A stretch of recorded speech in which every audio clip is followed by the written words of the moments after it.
December মাস আমাদের বিজয়ের মাস, স্বৈরাচার পতনের মাস। 52 বছর পূর্বে সংগঠিত ৭১-এর মুক্তি সংগ্রাম প্রত্যক্ষ করেছেন এমন মানুষের সংখ্যা এখন খুব বেশি নেই।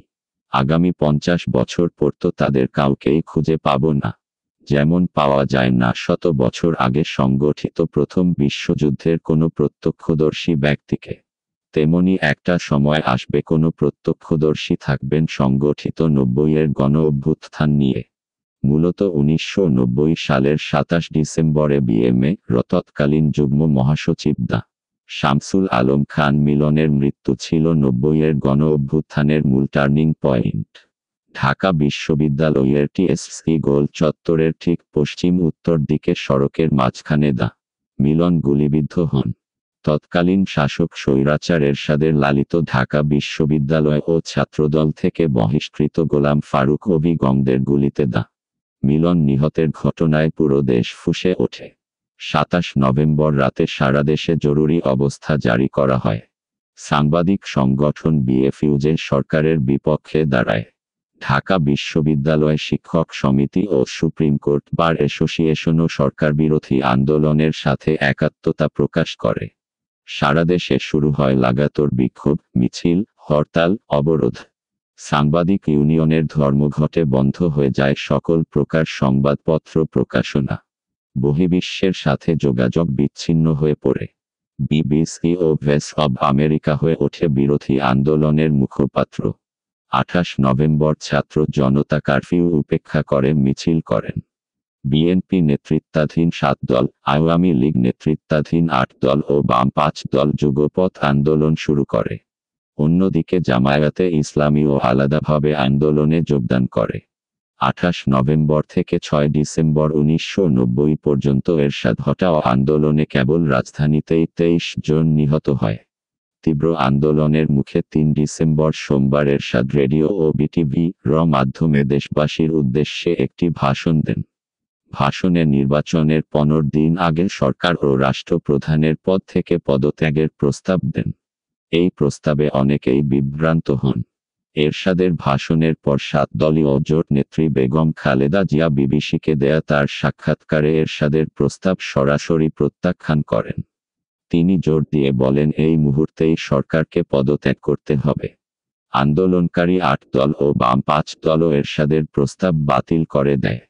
কারফিউয়ের মাঝে রাস্তায় নেমে পড়ে ছাত্র জনতা। হাসান মাশরুক জয় বাংলাদেশ প্রকৌশল বিশ্ববিদ্যালয়ের ছাত্র এবং বাংলাদেশ ছাত্রলীগের কেন্দ্রীয় পরিষদের সদস্য। তিনি বলেন এটি এরশাদের ভাওতাবাজি। তার নেতৃত্বে শুরু হয় জঙ্গি মিছিল, স্লোগান ছিল এরশাদের ঘোষণা বীর জনতা মানে না। এমন বিক্ষোভ ছিল রাজধানী সহ দেশের বিভিন্ন জেলা শহরগুলোতে। বিক্ষুব্ধ জনতা সরকার দলীয় আরেক শীর্ষ নেতা সাবেক প্রধানমন্ত্রী মিজানুর রহমান চৌধুরীর বাড়িতে হামলা চালায়। পরের দিন 4 ডিসেম্বর এই ক্ষোভ আরও তীব্র আকার ধারণ করে। আইন শৃঙ্খলা বাহিনী এদিন নিষ্ক্রিয় ভূমিকা পালন করে। বিক্ষোভ মিছিল শেষ করে 4 ডিসেম্বর রাতে রাজধানীবাসী ঘরে ফিরে আসে। রাত 10টার ইংরেজি সংবাদে হঠাৎই ঘোষণা করা হয় president HM. Arshad has decided to resign. এই ঘোষণা শোনার সাথে সাথে রাজধানীর অলিগলি, সড়ক মহাসড়কে মানুষের ঢল নামে। ছাত্র জনতার স্রোত কোকেয়া সরণি হয়ে আগারগাঁও অভিমুখে ধাবমান। সেই স্রোতে পাগলা সুমন, নব্বী, শাহেদিন সুজন, শাহজালাল প্রমুখ সহ ছাত্র জনতার মিলিত শক্তি প্রেসক্লাব অভিমুখে যাত্রা শুরু করে। এরশাদ জাতীয় স্কয়ার নাম ফলক। উত্তেজিত ছাত্র জনতা তা উপরে ফেলে শাহবাগের দিকে এগিয়ে যেতে থাকে আর স্লোগান দিতে থাকে এই মাত্র খবর এলো এরশাদ নাকি পালিয়ে গেল।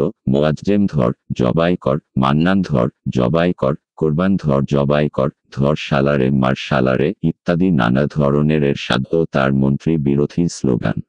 শেরাটনের কাছে এসে অনেকেই অপেক্ষা করছে যদি এরশাদ সরকারের কোনো মন্ত্রী সেখানে পাওয়া যায়। মন্ত্রীদের ভাগ্য সেদিন সুপ্রসন্ন ছিল যে 4 ডিসেম্বর রাতে উত্তেজিত ছাত্র জনতার রোষানলে তারা পড়েননি। প্রেস ক্লাবের সামনে বক্তব্য রাখছেন তৎকালীন ছাত্র ইউনিয়নের নেতা নাসির উদ্দৌজা। সর্বদলীয় ছাত্র ঐক্য নেতা ডাকসু ভিপি আমান উল্লাহ আমান, জিএস খায়রুল কবির খোকন, এজিএস নাজিম উদ্দিন আলম, হাবিবুর রহমান হাবিব, নাজমুল হক প্রধান, ফজলুল হক মিলন, নূর আহমেদ বকুল, শফি আহমেদ, অসীম কুমার উকিল প্রমুখ ছাত্রনেতাগণ ছিলেন এরশাদ বিরোধী আন্দোলনের প্রাণপুরুষ। তাদেরকে কাউকে প্রেস ক্লাবে না পেয়ে পল্টন, দৈনিক বাংলা মোড় হয়ে মতিঝিলে জাতীয় পার্টির অফিস আল্লাহওয়ালা ভবনটি দাউ দাউ করে জ্বলছে। আর দমকল কর্মীগণ আল্লাহওয়ালা ভবনের দুপাশের ভবন দুটিতে পানি মারছেন যাতে আগুন ছড়িয়ে না পড়ে। মনে হলো 4 ডিসেম্বর দিবাগত রাতে ছাত্র জনতার সমস্ত ক্ষোভ যেন এই ভবনটির উপর এসে ভর করেছে। জ্বলন্ত আগুনের মধ্যেও জনতা ভবনটিকে উদ্দেশ্য করে ইট, পাটকেল, স্যান্ডেল, জুতা নিক্ষেপ করে যাচ্ছে। 5 ডিসেম্বর সকাল বেলাটা ছিল অন্যরকম। শহরময় জনতার উচ্ছ্বাস। ঢাকা বিশ্ববিদ্যালয় campus, press club, Malibagh, Paltan, Gulistan সর্বত্র ছাত্র জনতার বাঁধভাঙ্গা উল্লাস। মিছিল, স্লোগানে মুখরিত গোটা রাজধানী। বিকালে 7 দল গুলিস্তান চত্বর ও 8 দল বঙ্গবন্ধু এভিনিউতে জনসভা ডেকেছে।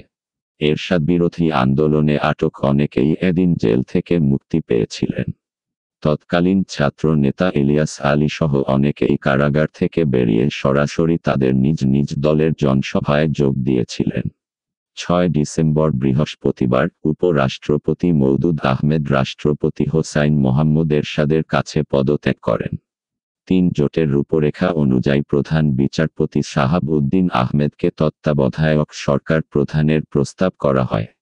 প্রস্তাবনা অনুযায়ী রাষ্ট্রপতি এরশাদ প্রধান বিচারপতি শাহাব উদ্দিন আহমেদকে উপরাষ্ট্রপতি পদে নিয়োগ দান করেন। পরে রাষ্ট্রপতি এরশাদ উপরাষ্ট্রপতি বিচারপতি শাহাব উদ্দিনের কাছে পদত্যাগ করেন।